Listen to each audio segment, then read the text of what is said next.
Hello, and welcome to Game Autopsy, where today I have a rather controversial topic, which I'm sure will get people telling me how wrong I am, but nonetheless, let's continue.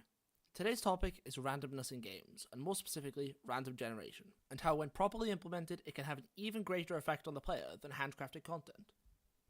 Also, I'm aware that in the last video I said to expect a video in a month or so, and then I'm about 3 weeks before that, but honestly, I wanted to test out the things I'd learned from the last video. Procedural content is often, if not terribly done, almost always either done poorly or with unmeetable expectations. From the sharp biome edges of Minecraft to the extremely controversial No Man's Sky, procedural generation of any game content is a tricky thing to work with. This assumption of quality, along with the use of it in some roguelikes and the like to generate levels without the polish or testing of handcrafted levels, leaves a bad taste in the player's mouth when the word procedural generation is brought up.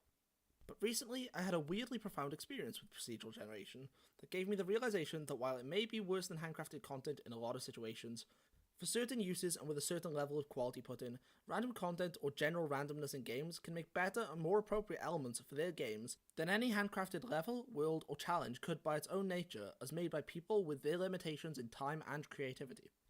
How is this then? And how can game designers use procedural generation to make incredible worlds to rival handcrafted masterpieces like the Elder Scrolls games? Well, firstly, there are two main ways in which procedural content can be better than handcrafted content. The first of which being procedural generation's ability to generate infinite content. It isn't just a method for making quick and easy content for the benefit of developers, but instead its own unique design tool to create personal and intimate content for the player. Procedurally generated content can grow to feel personally important to the player, holding a sort of homely comfort to the world or other procedurally generated content. Take turn-based tactics games, like XCOM, where the player picks up a roster of randomly generated characters. These characters have little to no character building or direct story, but through their uniqueness, such as random names, skills, and looks, combined with their emergent story from gameplay, comes personally important characters that are oftentimes more memorable to the player coming from their own experiences with them, and truly empathizing with them as an embodiment of the player's actions. This carries for procedurally generated worlds, where landmarks of the world can oftentimes stick in the player's memory for an extremely long amount of time, as it feels like their own personal world with its unique quirks and interests that only they or a small group have experienced. Personally, when I think back to a game like Far Cry 4, I remember almost nothing about its world, whereas with a similarly large and open world game like Rust, with randomly generated maps that are deleted and remade each month, I remember elements of each month's map, like the area around my home, an often travelled route, or often things I barely saw, like natural oddities of the landscape, like a lone tree on the peak of a snowy mountain. The other main benefit to the player of procedural generation is its ability to realistically recreate a genuine and natural feeling.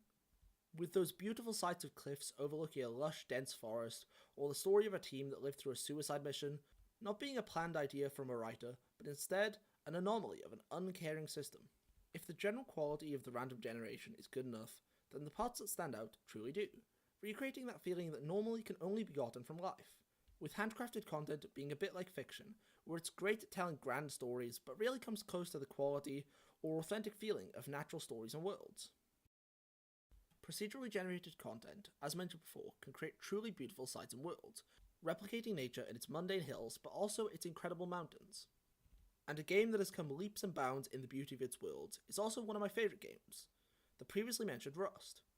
Rust is a survival game that takes place on a procedurally generated abandoned island, with some handcrafted content like dungeons and landmarks sprinkled throughout the map. In fact, my most recent time getting back into the game is what inspired me to do this video. And what you're seeing in the background right now is why. This enormous valley, with the water running through it, reminds me of a Scottish loch, or a Scandinavian fjord. And this road that looks so purposeful with its straight edge running right along the water is in fact completely random. Again, the standout sights of a random world can truly stand out, even if the average is mundane and the worst is fairly janky.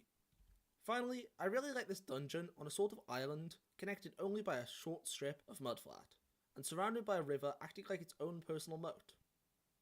Other than the dungeon itself, these sites are all procedurally generated, and stand out from having a solid base world that looks good enough and allowing randomized nature to take its course in making some beautiful anomalies.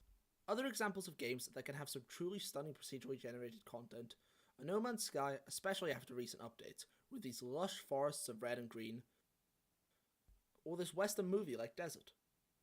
The game is known for these stunning sights, even if it is all it has to offer.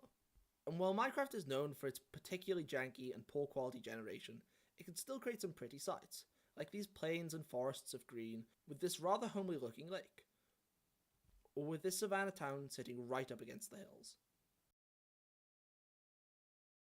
Worlds aren't the only thing that can be created with procedural generation, but also challenges such as the randomly generated levels of a roguelike or roguelite. One of my favourite in this genre would be Ziggurat, a magical FPS roguelite, where the player makes their way through a randomly generated series of levels, with each room holding its own challenge of some sort. Roguelikes use random generation to increase replayability, another great benefit of randomness. But Ziggurat doesn't just randomly generate its levels, but also its abilities, weapons, and challenges in each level. This makes it an incredibly replayable experience, with each playthrough being truly unique. And of course, there is some logic to the randomness, such as no duplicate weapons being given to the player. Levels in almost all games with combat also use a much more mild form of random generation, enemy spawn. Without a random enemy spawning system, the combat challenges in games like FPS would be easily learnable, somewhat turning the challenge from dexterity to memory in learning enemy spawn points. So most games using combat employ some form of random generation to keep the challenge fresh and new, focusing the skill on dexterity and problem solving in their combat systems, as well as to adapt to what players are doing and to what's going on in the level. Finally, and perhaps most importantly, are the stories that come from random generation systems.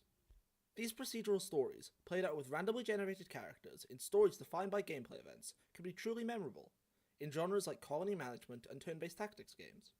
Turn-based tactics games are especially good at creating these stories, sometimes using a set cast, but often employing procedurally generated characters to fill out a roster where the story plays out through gameplay events and random story events. And as I said in the first section of this video, these personal and unique stories can have a truly powerful effect on the player. But one of my favourite examples is a much sillier game than more popular games like XCOM. It's called Pit People. Pit People is a fantastically whimsical turn-based tactics game with the player's roster being made of up to 6 characters of a series of classes which are almost stupidly absurd, like a healer cupcake or an artillery unicorn. These characters are almost all gained in a Pokemon-esque system where the player goes out and can take randomly generated combat challenges, in the wild as it were, and can then capture the enemies for use in their own roster. You build up stories and personalities with these characters, of which mostly have little to no story or dialogue. You remember them overcoming great odds and being saved at the last second by your healer. The randomly generated characters don't need to have handcrafted stories to be engaging and memorable characters, but instead can be blank slates to be imparted on by gameplay events, random story events, and the player. Another quick example of a game like this is perhaps a better example, but I don't really have the experience to talk with confidence about it. It's Darkest Dungeon, a brutally hard turn-based tactics game where characters are plagued by their randomly generated personality problems, die quickly, and are terrifyingly unlucky. Throughout the game, your characters will develop debuffs and quirks, with some of them being treatable, but others being permanent. These can range from claustrophobia to germophobia. These quirks give the characters personality traits which are almost completely random, but the player can still remember these characters as meaningful and important characters in their story, with the player able to project a character onto them, rather than being given a character for them. This shows not just the power of blank slates, but of randomly generated personalities, based on gameplay elements like buffs and debuffs, rather than their personalities being based entirely off story elements. However, Dwarf Fortress is perhaps the greatest example of procedurally generated stories, with the Legends mode, where the game has generated enormous amounts of stories and history for your world. Stories can range from epic tales of heroes to exotic artifacts, or even terrifying tales of monsters. My friend once told me of a Dwarf Fortress game he played, where when looking for stories of wolfmen, he found only one. In all of written history, there was a single notable wolfman ever recorded.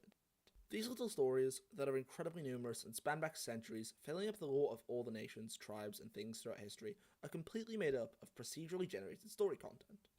This isn't just stories randomly generated, but instead, worlds randomly generated, with the complexity of history, nations, and everything else. And while I have almost no experience in it, although I do plan to, I wanted to quickly shout out the colony management game RimWorld for perhaps being the best example of randomly generated characters and stories. So, randomness in games is a powerful tool to be wielded carefully. Used poorly and without care, it makes games that feel like a series of unlucky events that the player had no choice in.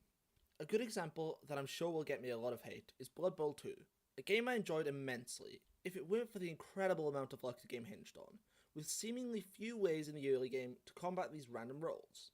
But when used correctly, it's an immensely effective tool of developers to create large swaths of content for the game, or personal worlds in very little time, comparatively. But as shown in this video, procedural generation is also a great tool for creating systems and effects on the player that handcrafted content is completely incapable of. From the ability to properly model natural processes, like stories or worlds, or to create unique and personal worlds, challenges, or stories for the player to have an intimate experience with, knowing what they experience is one of a kind. So to any designers or developers out there, when using randomness and randomly generated content, remember Uncle Ben's words. And to players out there, don't discount random generation as a tool for the lazy, but like every tool in a designer's toolbox, a unique and important way to create the game experience that the developer wants.